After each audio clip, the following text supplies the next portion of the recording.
Hello students, पिछले class में हम लोग बात कर रहे थे कनेक्शन ऑफ कैपेसिटर्स पे। चलते हैं अगले हेडिंग पर, इफेक्ट ऑफ डाइलेक्ट्रिक।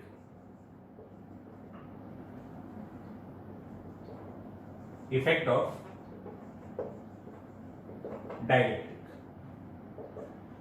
अगर हम लोग किसी कैपेसिटर के अंदर डाइलेक्ट्रिक डाल देंगे, मतलब कोई मीडियम डाल देंगे, तो उसका कैपेसिटेंस k टाइम्स इंक्रीज हो जाता है या एग्जिस्टिंग का k टाइम्स हो जाता है।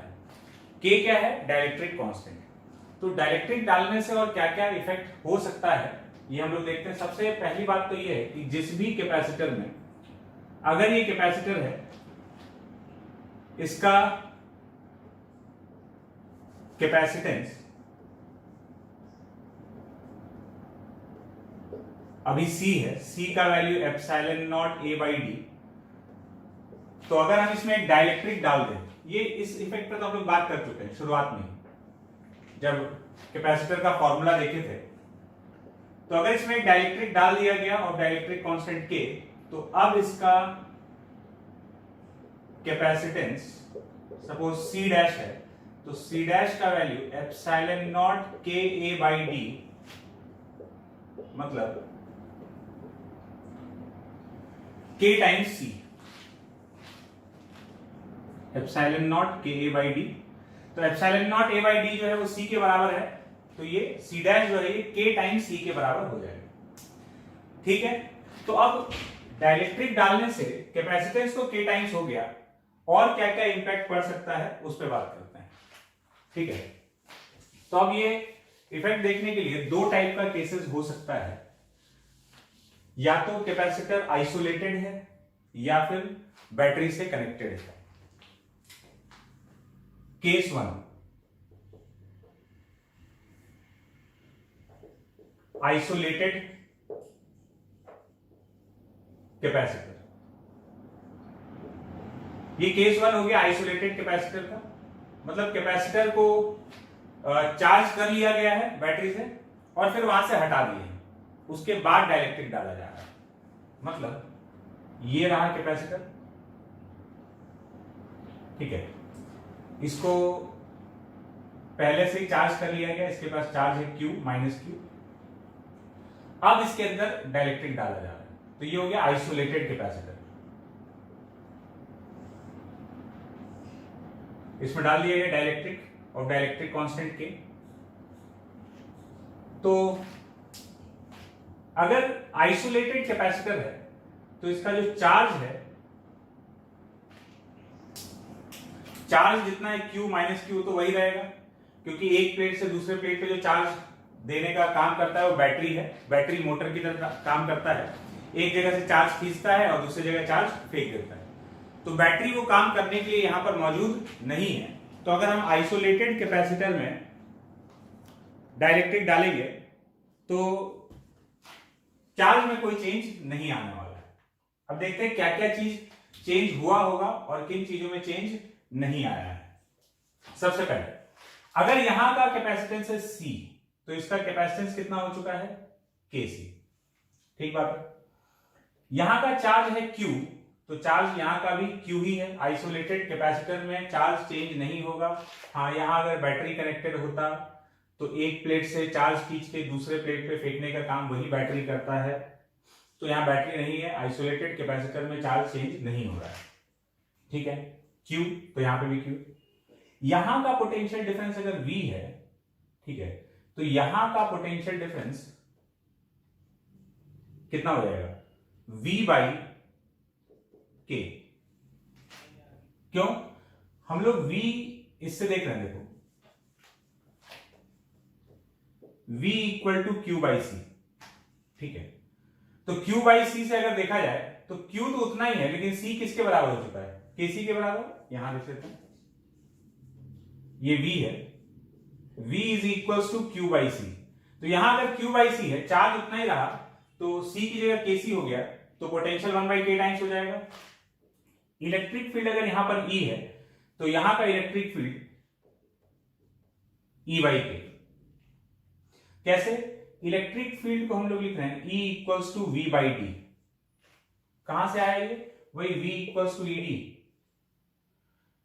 V equals to E parallel into D, यहाँ यूनिफॉर्म इलेक्ट्रिक फील्ड रहेगा तो V क्या है, इन दोनों के बीच का पोटेंशियल डिफरेंस। तो ये V इक्वल्स टू या delta V equals to E parallel into D से लिखा हुआ है, तो E parallel is V by D, तो वही E को हम लोग V बाई डी लिख रहे हैं।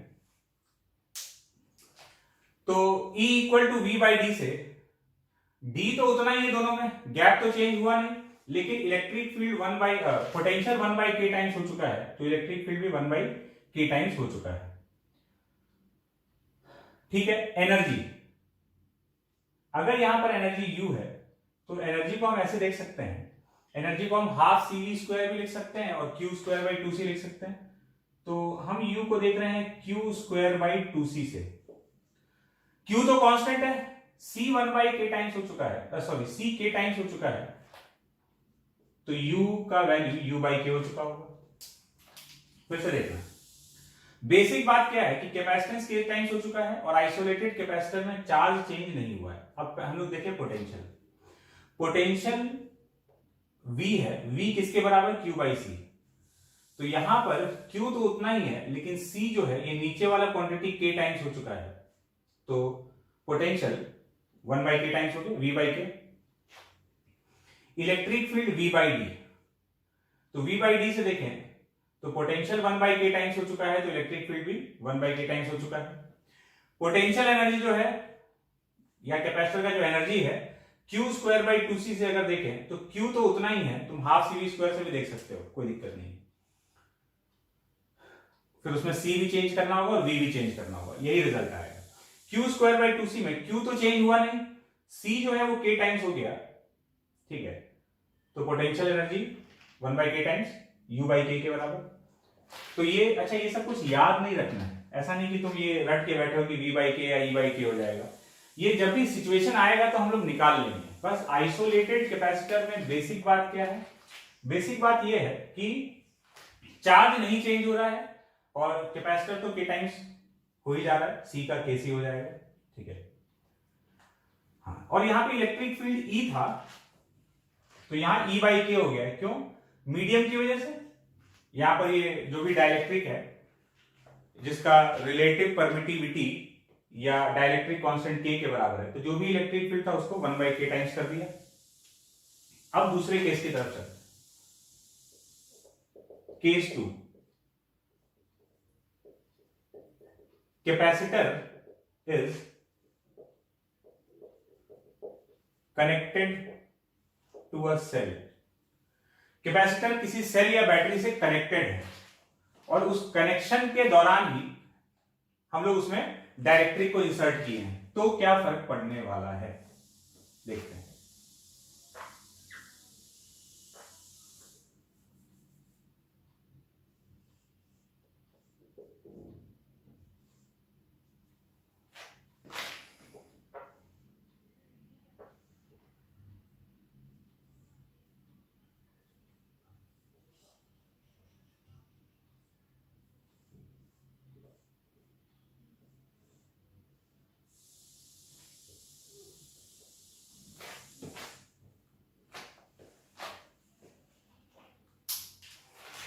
ये सिचुएशन है, यहां पर अभी कोई भी डाइलेक्ट्रिक नहीं है और बाद में इसमें एक डाइलेक्ट्रिक इंसर्ट कर दिया गया ऑफ डाइलेक्ट्रिक कांस्टेंट K। अब क्या क्या चीज में चेंज आया है नहीं आया ये देखते हैं। यहां का कैपेसिटेंस C, तो डेफिनेटली यहां का कैपेसिटेंस KC।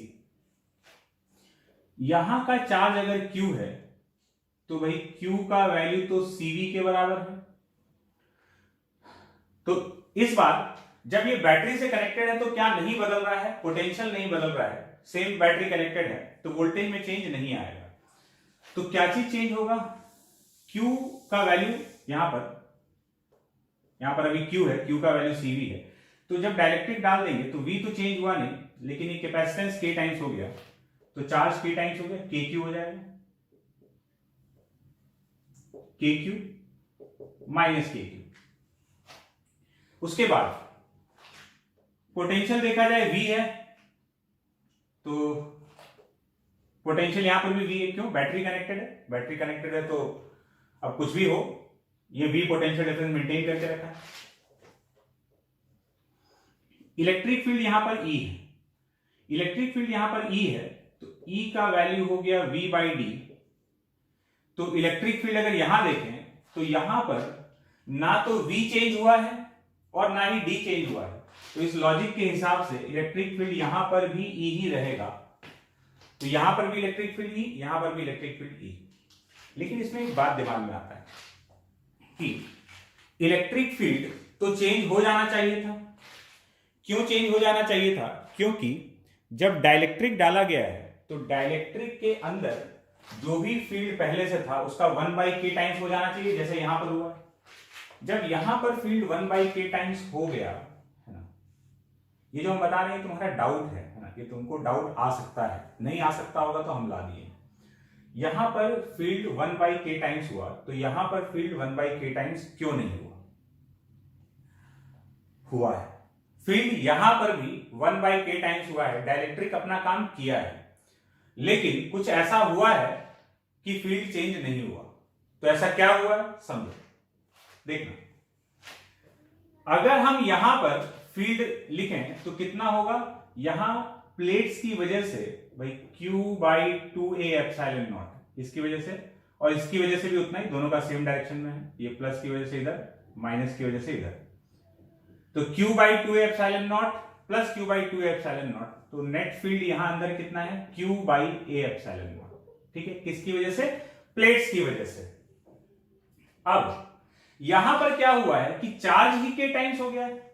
अब अगर हम खाली यहां पर प्लेट्स का फील्ड पूछें कि इसके बीच में सिर्फ प्लेट्स का फील्ड है ना, प्लेट की वजह से कितना इलेक्ट्रिक फील्ड है, मीडियम का इफेक्ट तो बाद में देखेंगे। तो अब चार्ज k टाइम्स हो चुका है, तो KQ/A ε0, पहले Q था, KQ हो गया। तो KQ/A ε0 यहां इलेक्ट्रिक फील्ड है, और मीडियम का क्या काम है? जो भी यहां फील्ड था उसका 1/k टाइम्स कर देगा। तो अब यहां जो नेट इलेक्ट्रिक फील्ड होगा मटेरियल के इफेक्ट से, वो एग्जिस्टिंग फील्ड का 1/k टाइम्स हो जाएगा। तो इस फील्ड का 1/k टाइम्स हो गया, तो फील्ड कितना बचा? Q/A ε0। तो डाइलेक्ट्रिक अपना काम किया है, लेकिन क्या हुआ कि पहले कैपेसिटर के पास जो चार्ज था, चार्ज उसका k टाइम्स हो चुका है। तो पहले प्लेट्स का जो फील्ड था, प्लेट्स का फील्ड पहले वाले फील्ड का k टाइम्स हुआ, और फिर डाइलेक्ट्रिक उसको 1/k टाइम्स कर दिया, तो ओवरऑल फील्ड वही आ गया। तो ये चला है, डाइलेक्ट्रिक अपना काम पूरे ईमानदारी के साथ किया है, उसकी वजह से 1/k टाइम्स फील्ड हुआ है। बट एक और इफेक्ट हुआ था चार्ज इंक्रीज होने का, तो ओवरऑल फील्ड वही है जो यहां पर था।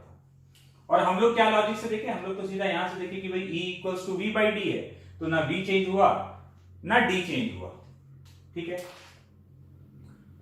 पोटेंशियल एनर्जी, इसको देखें, U = ½ CV² से अगर बात करें, ठीक, क्यों? इससे देखना बहुत आसान हो जाएगा, क्योंकि V चेंज नहीं हुआ है, तो कैपेसिटेंस k टाइम्स हो गया है, तो एनर्जी भी k टाइम्स हो जाएगा। तो यहां का इसका एनर्जी कितना हो जाएगा? k × U के बराबर इसका एनर्जी हो जाएगा। बात क्लियर है क्या? देख लो एक बार। तो ये डाइलेक्ट्रिक डालने का इफेक्ट हुआ।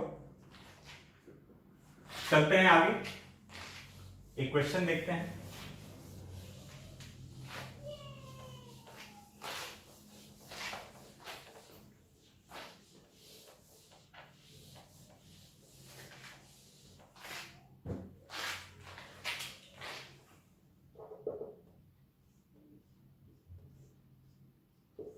दो कैपेसिटर है, यहां एक बैटरी लगा 20 वोल्ट का, इसका कैपेसिटेंस C, इसका कैपेसिटेंस 2C। अब 2C वाले में डाइलेक्ट्रिक इंसर्ट किया जाएगा।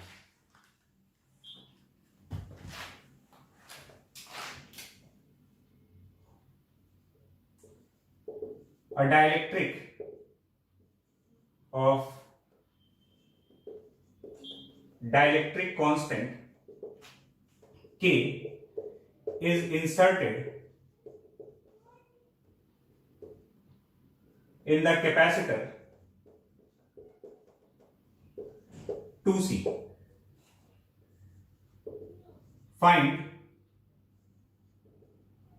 final charge on both the capacitors. ये हो गया सवाल का first part. A dielectric constant K is inserted in the capacitor 2C। तो पहला सवाल पूछा है कि find final charge on both the capacitors. तो पहले ये निकालते हैं, फिर चलेंगे हम लोग क्वेश्चन नंबर 2 की तरफ और देखेंगे क्या पूछा जा रहा है। तो अभी सपोज यहां चार्ज है Q, तो यहां पर भी -Q, यहां Q, यहां -Q। बाद में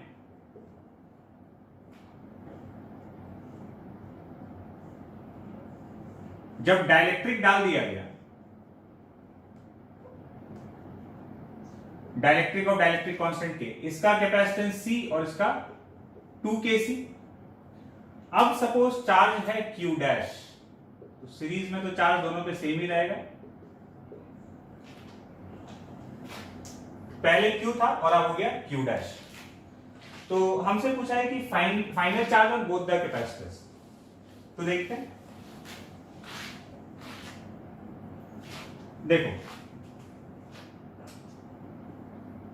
अगर हम यहां Q का बात करें तो Q कितना है, देखो यहां का C इक्विवेलेंट हो जाएगा C1 C2 upon C1 plus C2, तो 2C/3। तो Q is equals to C equivalent into V, 2CV/3। ये चार्ज, इतना चार्ज दोनों पर है, सेम है। यहां पर देखा जाए कितना होगा, तो C इक्विवेलेंट का value C1 C2 upon C1 plus C2, तो कितना हो गया 2kC upon 2k plus 1, 2kC upon 2k plus 1। ये हो गया फाइनल चार्ज। ये फाइनली इक्विवेलेंट कैपेसिटेंस डाइलेक्ट्रिक डालने के बाद। तो Q डैश का वैल्यू कितना हो जाएगा, Q डैश का वैल्यू हो जाएगा C इक्विवेलेंट टू V, मतलब 2kCV, 2kCV upon 2k plus 1। ये फाइनल चार्ज हो गया। तो पहला सवाल तो हो गया।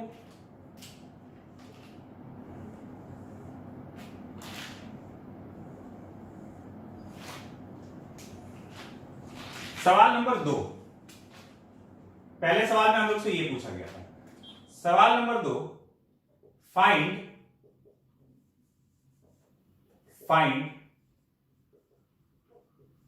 Charge flown through cell. Dielectric डालने पर सेल से कितना चार्ज फ्लो किया। तो देखो इसके पॉजिटिव प्लेट से, इसके पॉजिटिव टर्मिनल से जुड़े हुए प्लेट का डिफरेंस देख लो। तो चार्ज फ्लोन थ्रू सेल सीधा ये वाला प्लेट जुड़ा हुआ था, तो इसका final charge Q dash minus initial charge Q। तो QB is equals to, Q dash कितना है 2kCV upon 2k plus 1 minus ये कितना है 2CV/3। तो इससे जो भी आ जाएगा, ये चार्ज फ्लो थ्रू सेल हो गया। अब ऐसे अगर अपने को चेक करना हो कि चार्ज पॉजिटिव है कि नेगेटिव है, अगर ये चार्ज QB पॉजिटिव आया, इसका मतलब बैटरी से चार्ज निकल के इसमें गया है, और अगर ये चार्ज नेगेटिव आया, इसका मतलब बैटरी में चार्ज गया है। तो अगर ये पॉजिटिव आया तो बैटरी सोर्स की तरह बिहेव किया है, और अगर ये चार्ज नेगेटिव आया तो बैटरी लोड की तरह बिहेव किया है। क्या हम लोग बता सकते हैं बिना ये कैलकुलेट किए कि ये पॉजिटिव आना चाहिए या नेगेटिव आना चाहिए? ये पॉजिटिव आना चाहिए। क्यों? देखो Q डैश जो है ना, Q डैश डेफिनेटली Q से बड़ा है। अगर Q डैश Q से बड़ा है तो डेफिनेटली ये वाला चीज पॉजिटिव आएगा ही। तो तुम बोलोगे सर कैसे Q डैश Q से बड़ा है? वो ऐसे बड़ा है कि जब हम लोग डाइलेक्ट्रिक डाले तो डाइलेक्ट्रिक डालने से कैपेसिटेंस बढ़ गया। पहले C और 2C था, अब C और 2kC हो गया। तो C तो उतना ही है, लेकिन ये 2kC जो है, K का वैल्यू हमेशा 1 से ज्यादा ही होता है। किसी भी चीज का डाइलेक्ट्रिक कांस्टेंट 1 से ज्यादा होता है। 1 किसका होता है? एयर या वैक्यूम का। तो कुछ भी डाले हैं तो उसका K 1 से ज्यादा है, इसका मतलब कैपेसिटेंस बढ़ गया है। ये वाला ये उतना ही है। तो जब हम C इक्विवेलेंट लिखेंगे, जब दोनों में से कोई एक कैपेसिटर या दोनों कैपेसिटर बढ़ गया तो उसका इक्विवेलेंट भी ज्यादा आएगा। This C equivalent is greater than पुराना वाला C इक्विवेलेंट। तो जब C इक्विवेलेंट बढ़ गया तो चार्ज भी पहले से इंक्रीज हो चुका है। और वैसे तुम अगर k का कुछ वैल्यू दिया रहता है तो सीधा ही दिख जाएगा, और k का वैल्यू डालेंगे तो पता चल जाएगा, नहीं तो यहां से जब तुम इसको सब्ट्रैक्ट करोगे मैथमेटिकली, जब कैलकुलेट करोगे तो तुमको समझ में आ जाएगा कि हाँ q भी पॉजिटिव आ रहा है। बात क्लियर है? तो यहां से चार्ज फ्लोन थ्रू सेल आ जाएगा। सवाल नंबर 3, find work done by cell. Work done by cell या वर्क डन बाय बैटरी। तो वर्क डन बाय सेल कितना है? QB into V। बैटरी के द्वारा इतना वर्क किया जाएगा। और मान लो अगर ऐसे ही चौथा सवाल पूछ लिया जाए कि find heat release in the circuit, तो सर्किट में कितना हीट रिलीज हुआ, तो अपने पास फॉर्मूला है work done by battery minus delta U. Delta U final system का एनर्जी माइनस सिस्टम का इनिशियल एनर्जी। और इस सिस्टम का पोटेंशियल एनर्जी कैसे लिखेंगे? Half C equivalent into V square. तो half C equivalent into V square करोगे तो इससे फाइनल एनर्जी भी निकाल सकते हैं और इनिशियल एनर्जी भी। तो जस्ट इन केस अगर हम लोग से हीट रिलीज पूछता है तो उसके लिए भी अपने पास फॉर्मूला है। बात क्लियर है क्या? चलते हैं अगले टॉपिक पर, बाउंड चार्ज। बाउंड चार्ज देखो, अभी हम लोग जब बात कर रहे थे इफेक्ट ऑफ डाइलेक्ट्रिक पर, तो हम लोग एक चीज समझे कि डाइलेक्ट्रिक डालने से इलेक्ट्रिक फील्ड 1/k टाइम्स हो जा रहा है। कैपेसिटर में जो भी प्लेट्स का फील्ड है, डाइलेक्ट्रिक उसका 1/k टाइम्स फील्ड कर दे रहा है। तो सवाल ये है कि कैसे कर दे रहा है ना, मीडियम का जो इफेक्ट है ये कैसे आ रहा है, किस तरह से ये फील्ड रिड्यूस किया गया होगा। तो डेफिनेटली जब भी कहीं पर कोई फील्ड है और मीडियम डालने से फील्ड रिड्यूस हो गया है, तो उसका एक ही कारण है कि मीडियम भी अपना एक इलेक्ट्रिक फील्ड जनरेट किया है, और जो कि एक्सटर्नल फील्ड के ऑपोजिट डायरेक्शन में था। तो कैसे उस इलेक्ट्रिक फील्ड को जनरेट किया है, उसी प्रोसेस को हम लोग समझने वाले हैं। और ये जिस प्रोसेस के थ्रू होता है उस प्रोसेस को हम लोग बोलते हैं पोलराइजेशन। तो जब भी हम लोग डाइलेक्ट्रिक डाल रहे हैं तो बेसिकली वहां पर उस मीडियम का या उस मटेरियल का पोलराइजेशन हो रहा है। क्या प्रोसेस है डिटेल में समझते हैं। देखो,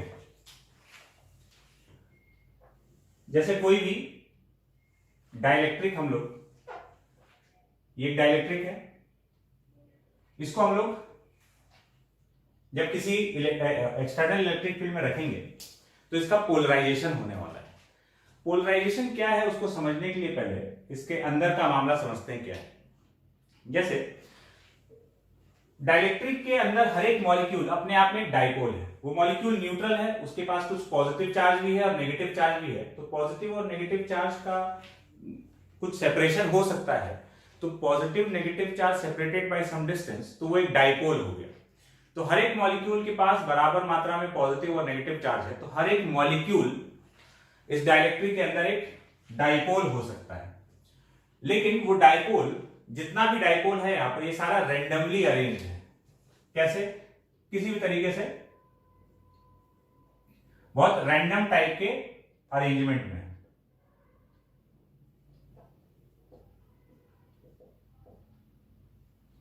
तो इस तरह से रैंडमली अरेंज है। रैंडमली अरेंज होने की वजह से क्या हुआ कि अगर हम इस पूरे सिस्टम का नेट डाइपोल मोमेंट देखेंगे, या कोई भी एक वॉल्यूम लेकर उसका नेट डाइपोल मोमेंट देखेंगे, तो वो नेट डाइपोल मोमेंट 0 आ जाएगा। कब? नॉर्मली। अभी इसको एक्सटर्नल फील्ड में नहीं रखा गया, तो इसका नेट डाइपोल मोमेंट 0 है। ठीक है। फिर अगर नेट डाइपोल मोमेंट 0 है तो अभी इस मीडियम के द्वारा कोई भी इलेक्ट्रिक फील्ड जनरेट नहीं किया जा रहा है। फिर हम लोग क्या किए कि इसको यहां पे हम कुछ डाइपोल दिखाएं, ऐसा भरा हुआ है इसके अंदर, और टोटल डाइपोल मोमेंट 0 कैसे हो गया? अगर जितना इस डायरेक्शन में उतना इस डायरेक्शन में भी मिलेगा, जितना नीचे की तरफ है उतना ऐसे भी मिलेगा। तो एकदम रैंडमली अरेंज होने की वजह से किसी भी एक डायरेक्शन में जितना डाइपोल है, ऑपोजिट डायरेक्शन में उतना ही मौजूद रहेगा। तो किसी पर्टिकुलर डायरेक्शन में नेट डाइपोल मोमेंट नहीं आ पा रहा है। अब हम लोग इसको एक्सटर्नल इलेक्ट्रिक फील्ड में रखें, तो एक्सटर्नल इलेक्ट्रिक फील्ड में रखने से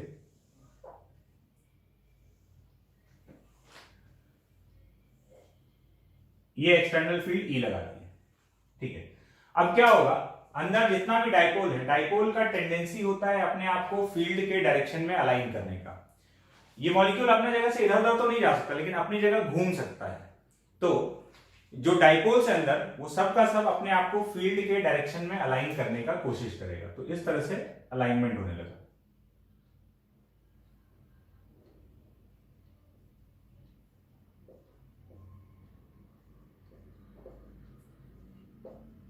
ये सारा डाइपोल्स फील्ड के डायरेक्शन में अलाइन हो गया। और ये जो एक्सटर्नल फील्ड लगाए थे ना, ये कैसे लगाए थे, ये सपोज इसको कैपेसिटर प्लेट्स के बीच में रख दिए, चार्ज Q माइनस Q है, उसकी वजह से ये इलेक्ट्रिक फील्ड E आया हुआ है। तो ये सारा डाइपोल्स इलेक्ट्रिक फील्ड के डायरेक्शन में अलाइन होने लगा, अलाइनमेंट हो गया। अब जब अलाइनमेंट हो गया तो अब इस सिस्टम का एक नेट डाइपोल मोमेंट आ चुका होगा, ठीक है। सब एक ही तरफ है, तो अब डाइपोल मोमेंट कैंसिल नहीं हो रहा है, डाइपोल मोमेंट ऐड होकर नेट इस सिस्टम का एक डाइपोल मोमेंट बन गया होगा। ये जो डाइपोल अलाइनमेंट का जो प्रोसेस हुआ है, इसी को हम लोग बोलते हैं पोलराइजेशन। तो हम लोग क्या बोलेंगे, मीडियम जो है वो पोलराइज हो गया है। इलेक्ट्रोस्टैट में भी जब हम लोग बात करते थे कि मीडियम के इफेक्ट की वजह से नेट फोर्स कम हो जाता है, तो वहां पर भी मीडियम एक फोर्स एक्सर्ट कर रहा होता है। कैसे, मीडियम पोलराइज हुआ, और जब मीडियम पोलराइज हो गया तो अब मीडियम का एक नेट डाइपोल मोमेंट है, जिसकी वजह से वो भी एक इलेक्ट्रिक फील्ड दे रहा होगा। किधर दे रहा होगा, कैसे दे रहा होगा, ये समझते हैं। देखो अब जब इस तरीके से है, तो ये पूरा एंड जो है, जो डाइपोल का अलाइनमेंट हुआ, ये पूरा एंड नेगेटिव है, ये नेगेटिव, ये पॉजिटिव। तो ये नेगेटिव पॉजिटिव नेगेटिव पॉजिटिव अंदर तो पूरा कैंसिल हो गया। इस मीडियम के इस सरफेस पर हम लोगों को कुछ ऐसा दिखने वाला है।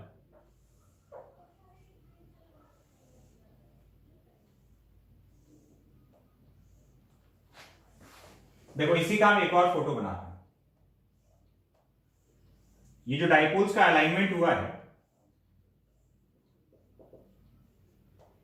तो उसकी वजह से कुछ इस तरह से बना है।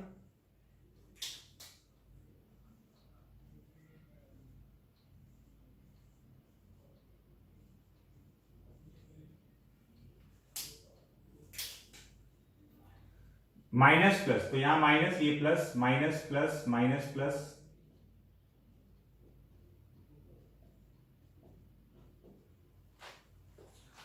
तो मीडियम के इस सरफेस पर, डाइलेक्ट्रिक के इस सरफेस पर पूरा नेगेटिव दिखेगा। यहां पर हम कुछ डाइपोल्स बनाए और इस सरफेस पर कैसा आ जाएगा, पॉजिटिव। तो यहां पर ये जितना भी डाइपोल्स अलाइन हुआ था, उन सबका नेगेटिव चार्ज यहां दिख रहा होगा, और इस सरफेस पर तुमको पॉजिटिव चार्ज दिख रहा होगा। तो अब क्या है कि ये जो एक्सटर्नल फील्ड ई अप्लाई किए थे, वो तो इसके पूरे के अंदर है ही, ये एक्सटर्नल फील्ड ई, और साथ में ये जो चार्जेस अपीयर हुआ है इसके सरफेस पर, पहली बात तो इस चार्ज को ही हम लोग बोल रहे हैं बाउंड चार्ज। क्यों बाउंड चार्ज, क्योंकि ये जो चार्ज है ये कहीं से भाग के यहां नहीं आया है, यहीं का जो मॉलिक्यूल था वो ऐसे ऐसे रोटेट होकर अलाइन हुआ है, उसी का चार्ज ये दिख रहा है, उसी का चार्ज ये दिख रहा है। ये नेगेटिव चार्ज कहीं से उठकर यहां नहीं आया, वहीं का चार्ज है, खाली अलाइन होकर ये ओवरऑल नेगेटिव चार्ज अपीयर हुआ है। तो यहां पर Q चार्ज, ये माइनस Q, और इस पर जो चार्ज अपीयर हुआ है इसी को हम लोग बाउंड चार्ज बोल रहे हैं। तो पॉजिटिव प्लेट के पास में नेगेटिव, और ये नेगेटिव वाले प्लेट के पास में पॉजिटिव चार्ज। तो इसकी वजह से इसका एक फील्ड आएगा इधर, बाउंड चार्जेस का फील्ड EB, कहां से, प्लस से माइनस की तरफ। तो ये वाला फील्ड कौन सा, ये तो एक्सटर्नल फील्ड है जो प्लेट्स की वजह से है, वो पूरे पूरे डाइलेक्ट्रिक में है। और ये EB जो है ये बाउंड चार्जेस का फील्ड है, जो कि इन बाउंड चार्जेस की वजह से जनरेट हुआ है positive to negative, opposite direction में आया। तो अब अगर हम इस मीडियम के अंदर या इस डाइलेक्ट्रिक के अंदर नेट फील्ड का बात करें, तो ये नेट फील्ड हो जाएगा E माइनस ईबी, ई एक्सटर्नल फील्ड और ईबी जो हम लोग अप्लाई किए हैं, ये हो गया नेट फील्ड। और हमको पता है कि ये नेट फील्ड एक्सटर्नल फील्ड का 1/k टाइम्स हो जाता है ना। जो भी अंदर नेट फील्ड प्रेजेंट है, ये फील्ड किसकी वजह से, ये फील्ड एक्सटर्नल फील्ड है जो कि कैपेसिटर प्लेट्स की वजह से आया था, ठीक है। तो अंदर जो नेट फील्ड है वो 1/k टाइम्स हो जाएगा जो भी एक्सटर्नल फील्ड था। तो this net field is E/k, E minus EB. तो ईबी का वैल्यू हो गया E माइनस ई अपॉन के। तो बाउंड चार्जेस का फील्ड हो गया E इंटू 1 माइनस 1/k। ये तो बाउंड चार्जेस का फील्ड आ गया डाइलेक्ट्रिक के अंदर। बाउंड चार्जेस कितना आया है ये देखने के लिए देखो, यहां जो E का वैल्यू रहेगा, E किसकी वजह से है, कैपेसिटर प्लेट के चार्जेस की वजह से फील्ड है। तो कितना, इसकी वजह से भी Q/2A एप्सिलॉन नॉट, इसकी वजह से भी Q/2A epsilon not same direction में। तो इसका फील्ड हो जाएगा Q/A एप्सिलॉन नॉट। ये किसका फील्ड, ये कैपेसिटर प्लेट्स का फील्ड है ना, उसके कैपेसिटर प्लेट पे जो चार्जेस है उसका फील्ड। अच्छा, ये कैपेसिटर प्लेट पूरा एक शीट हो गया जिसपे चार्ज Q है। तो वैसे ही जो ये डाइलेक्ट्रिक हम लोग डाले हैं, डाइलेक्ट्रिक का ये सरफेस भी तो एक शीट हो गया। इस शीट पर कितना चार्ज है, यहां माइनस QB और यहां पर प्लस QB। इसका एरिया प्लेट एरिया के बराबर ही है। तो इसका जो फील्ड आएगा, इसके चार्ज के टर्म्स में अगर हम लिखें बाउंड चार्जेस का, तो ये हो जाएगा QB/A एप्सिलॉन नॉट। क्यों, ये भी तो शीट है। 3D में देखोगे तो ये पूरा एक स्लैब डाला गया, तो इसका ये जो दो सरफेस है, तो यहां पर QB है और यहां पर माइनस QB, तो इसकी वजह से आ जाएगा QB/2A एप्सिलॉन नॉट और इसकी वजह से भी QB/2A epsilon not same direction में। तो ये दोनों आ गया। इसको अगर यहां पुट कर दिया जाए तो QB/2A एप्सिलॉन नॉट, टू नहीं, QB/A epsilon naught is equals to Q/A epsilon naught into 1 minus 1/k। तो ये A एप्सिलॉन नॉट चला गया और यहां से ये बाउंड चार्जेस को हम यहां लिख रहे हैं। तो QB is equals to Q into 1 minus 1/k।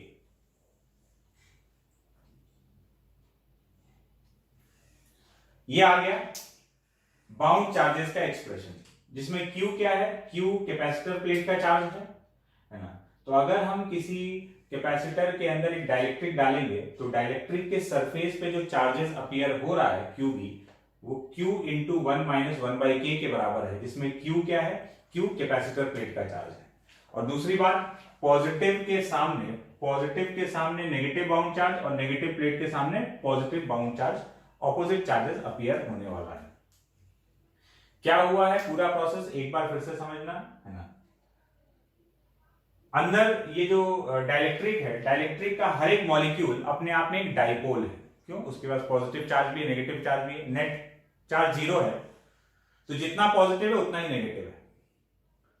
तो ये डाइपोल अभी रैंडमली अरेंज है, तो नेट डाइपोल मोमेंट 0 है। जैसे ही हम एक्सटर्नल फील्ड में रखे, ये कैपेसिटर प्लेट्स का यहां एक्सटर्नल फील्ड है, इन दोनों की वजह से जनरेट किया गया। तो उससे क्या होगा, एक्सटर्नल फील्ड में जब डाइपोल आएगा तो उसका टेंडेंसी होगा अपने आप को फील्ड के डायरेक्शन में अलाइन करने का। उस पर टॉर्क ऐसे लगेगा कि वो फील्ड के डायरेक्शन में ले आएगा उसको। जब सारा डाइपोल से फील्ड के डायरेक्शन में अलाइन होने लगा तो ये कुछ इस टाइप का सीन है। देखो यहां ये माइनस और ये प्लस, ये माइनस ये प्लस, तो ऐसा फोटो कुछ बनेगा, माइनस प्लस। तो ये तो भाई पेयर में कैंसिल हो गया, माइनस प्लस ये सब तो नहीं पड़ गया। नेट यहां पर नेगेटिव चार्ज अपीयर हो जाएगा और यहां पर पॉजिटिव चार्ज कुछ इस तरह से। इसी नेगेटिव और पॉजिटिव चार्ज को हम लोग क्या बोल रहे हैं, बाउंड चार्ज बोल रहे हैं। और ये नेगेटिव और पॉजिटिव चार्ज कहीं से उठ कर नहीं आया, ये वहीं के मॉलिक्यूल्स का चार्ज है, खाली अलाइन हुआ है, इसीलिए बाउंड चार्ज। ठीक है, ये फ्री चार्ज नहीं है। जैसे कंडक्टर के अंदर तो फ्री चार्ज होता है, वो इधर से उठ के उधर जा रहा होता है, ये बाउंड चार्ज है। ये आ गया। और इन चार्जेस की वजह से एक इलेक्ट्रिक फील्ड जनरेट होगा, किस तरफ, पॉजिटिव से नेगेटिव की तरफ। और इसी इलेक्ट्रिक फील्ड को हम लोग बोल रहे हैं electric field due to bound charges. ये आया। और जब ये ऑपोजिट डायरेक्शन में आया तो अब इसके अंदर जो नेट फील्ड होगा वो किसके बराबर हो जाएगा, E माइनस EB। तो नेट फील्ड कम हो गया और हमको रिजल्ट पता है कि ये नेट फील्ड किसके बराबर होता है, ये 1 बाई जो एक्सटर्नल फील्ड था उसका 1 बाई K टाइम्स हो जाता है। तो this net field is external field E upon K। इससे बाउंड चार्जेस का फील्ड आ गया और बाउंड चार्जेस के लिए हम लोग क्या किए हैं, बाउंड चार्जेस का जो फील्ड है ये भी एक इनफाइनाइट शीट टाइप का है, ये दोनों, इस पे प्लस इस पे माइनस, तो Q by 2A epsilon not, इसका QB by 2A epsilon not इस तरफ और इसकी वजह से भी QB by 2A epsilon not इस तरफ, तो नेट कितना हो गया QB by A epsilon not. इसी तरीके से कैपेसिटर प्लेट का भी फील्ड लिख लिया गया है, दोनों को यहां पर प्लेस कर दिए तो अपना बाउंड चार्जेस का एक्सप्रेशन आ गया। ठीक है, तो अभी बाउंड चार्जेस का एक्सप्रेशन हम लोग को याद रखना है, QB equals to Q into 1 minus 1 by K।